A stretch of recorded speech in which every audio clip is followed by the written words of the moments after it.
Hello everyone, and welcome to my channel. Today we'll look at another horrific instance with you. This story takes place in the year 2020. Marylene Levesque, 22 years old, was found dead with several stab wounds. Her death sparked a massive public outrage, with many asking that Canadian authorities explain how this could have occurred.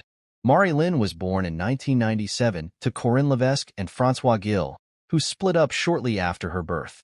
Her friends praised her as pleasant, outgoing, and always friendly. Marylene was born in Chicoutimi and spent part of her childhood in foster care. Chicoutimi is one of 3 municipalities that make up the Saguenay metropolitan region in Quebec, Canada. She left her hometown for Quebec at the age of 17 and returned after breaking up with her lover. She began commuting between the two locations, traveling to the capital 2 or 3 days per week for business. Because she did not yet have a driver's license, she used bus or carpool services.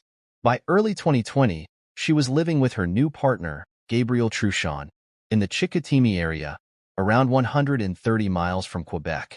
According to Gabriel, Marylene desired a steady existence and wanted to pursue a career in design. However, on January 22, 2020, everything changed. It was Wednesday, and Marylene was in Quebec. Gabriel traveled for work and stayed in Chicoutimi. Gabriel became concerned about 9 o'clock in the evening when he was unable to contact Marylene. After numerous unsuccessful attempts to contact his fiancée, Gabriel started emailing Marylene's coworkers, hoping that someone had seen her. But soon, Gabriel received a call from an unknown number. When he answered, the caller identified himself as a police officer and informed him that Marylene had been discovered dead. Later, forensic scientists confirmed that she died from several stab wounds, with over 50 on her body. To continue looking at Marylene's narrative, we must go back 17 years. In 2003, Chantal Deschamps, a 32-year-old bartender at a hotel in Quebec, met Eustachio Gallet, 36, who also worked at the hotel and was her boss in charge of the guest meals. Soon after meeting, Chantal and Eustachio began a passionate romance. Chantal was the mother of 2 daughters, ages 10 and 6, whose father she had not seen in several years. Eustachio had been married to Joan Lafrance since 1996, and the couple had 3 children. The couple's relationship appears to have been quite strained. Eustachio, for example, broke down walls in their home 2 or 3 times in a row out of anger. When they were traveling through Ottawa, he attacked his wife, was arrested, and spent 7 days in jail. Despite the episodes detailed and other instances of verbal abuse, Joan Lafrance stated that she was not scared of her husband and considered him a wonderful father to their 3 children, despite the fact that he did not always spend time with them due to his demanding profession. When Eustachio and Chantal's affair began, he left his wife, Joanne, and their 3 children to live with his new love. The quickly blossoming bond became formalized. Chantal and Eustachio got married. Everything seemed to be going well for the couple at first, as is common. Eustachio got along well with Chantal's children, so they spent time together. Weekend activities include going to the movies, the ice rink, and other amusement sites. However, the relationship rapidly deteriorated. At the same time, Gallet worked more than 60 hours every week. He informed his managers that he would resign on December 31, 2004, because he could no longer bear the responsibilities of his position as the hotel's food and beverage manager. He did not, however, discuss his personal troubles with his company. Eustachio Gallet's and Chantal Deschamps' relationship has been rocky and tumultuous in recent months. Some witnesses characterize the man as extremely jealous, while others claim that Eustachio and Chantal were both possessive and frequently argued over it. According to the couple's friends, Eustachio Gallet would raise his voice but not physically assault Chantal Deschamps, despite the fact that she would insult or smack him. The romance reached a climax on October 21, 2004. Eustachio and Chantal arrived home that morning after working the hotel's night shift. Chantal's 2 girls were still sleeping. They spent the evening with their babysitter, Joni Hyen, who stayed at their residence while their mother worked the night shift. Joni learned of the couple's disagreement during their talk. The babysitter left the house around 7:15 a.m., and the kids were due to be in school around 8 a.m.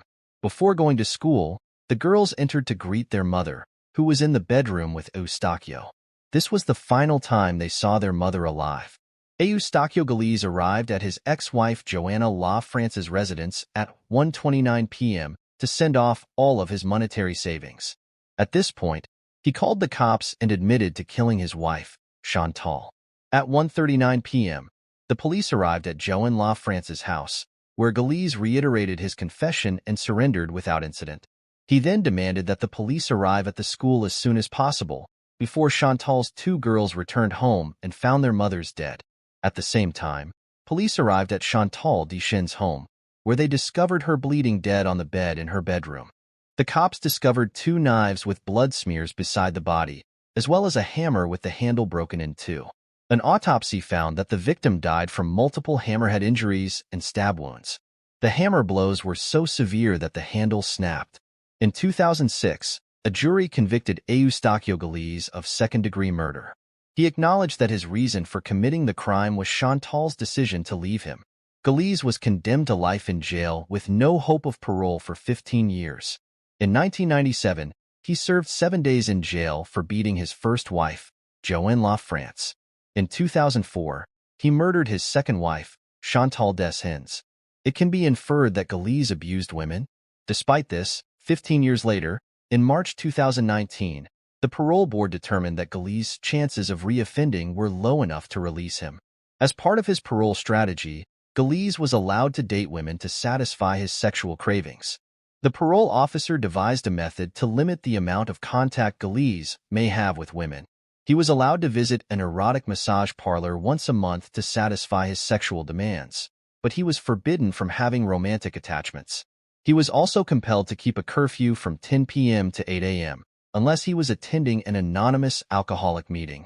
However, his control was so poor that he went to the massage parlor many times a week rather than once a month. Remember, he was released in March 2019. While visiting an erotic massage parlor in June, Galeese, 51, met Marylene Levesque, 22, who worked there. Marylene's relatives were generally aware that she made a living by delivering intimate services for money, but she told them very little about it, and when she did, she frequently made fun of it or mentioned it casually. Her close friends characterized her as a caring young woman. She also became extremely rigorous in her work. Her relatives feel that she had a desire to alter her life and quit her profession. However, it is difficult to return to the minimum wage when you are accustomed to earning the equivalent of 2 weeks' wages in 2 hours. How did she end up in prostitution? The situation is unknown. But one thing is apparent. Marylene experienced a tough upbringing. She was frequently put in foster homes. Marylene's boyfriend and close friends knew where she worked and what she was paid for. According to her friends, she was not proud of her job, but she was also not ashamed of it, and she always discussed it openly. Marylene's partner didn't mind that she earned money this way because she worked in Quebec, 100 miles away from their home. Galeese, who had almost no one to watch him, began going to the massage parlor several times per week. The individual gave the parole board the impression that he had been reformed, but his nature had not changed. On multiple occasions, he used aggression against female staff, and as a result, he was barred from visiting the massage parlor. None of the staff was aware that Galeese was a criminal, let alone that he had been imprisoned for the murder of his wife. When it was revealed in late summer 2019 that Galeese had abused numerous women at a massage parlor, the parole board restricted him from entering exotic massage parlors and threatened him with jail time. However, by this point, Galeese had fallen in love with Marylene and proposed a rendezvous in a hotel room, to which she consented. It was their first encounter outside a massage parlor, and it went off without incident. Galeese felt such sympathy for Marylene that he began to express his emotions to her. He told her how much he missed his wife and had mourned her for 15 years, but he didn't say he had killed her. Shortly thereafter, Eustachio Galeese began to suspect that the young woman was drifting away from him and that their relationship was failing. He began to feel rejected, which caused him anxiety and jealousy. The man scheduled another hotel appointment for January 22, 2020. Marylene told her lover that she avoids hotel meetings and prefers massage parlors with guards to keep the workers safe and kick the client out if there are any issues. However, the $2,000 promised to Galeese this time compelled the young woman to accept another hotel encounter. At 5 p.m., Galise and Marylene were observed in the hotel's restaurant in southwestern Quebec. After supper, about 8:30 p.m., the couple returned to their room, and at 11:35 p.m., Galise arrived at the police station and confessed to the murder, as he had in the 2004 case. The police went straight to the hotel, hoping that Marylene was still alive. Unfortunately, she had already died. During the autopsy, 57 stab wounds were discovered on her body. Galise was found to have spent roughly 2 hours at the bar before surrendering to police, as well as disposing of the murder weapon and Marylene's cell phone.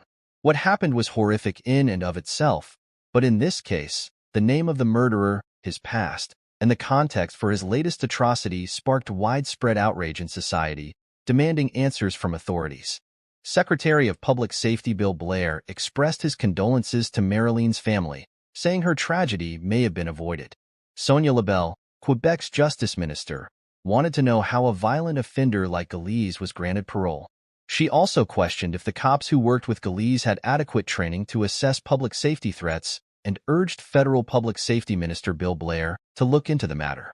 Another commission was formed to evaluate the parole board's conduct, which revealed flaws in the original board's work, case management, and supervision of the offender. Marylene's death, according to the chief of Canada's Correctional Service, was a sad tragedy that should not have occurred. He also guaranteed that the Correctional Service of Canada, along with the parole board, would take significant steps to avoid similar instances in the future.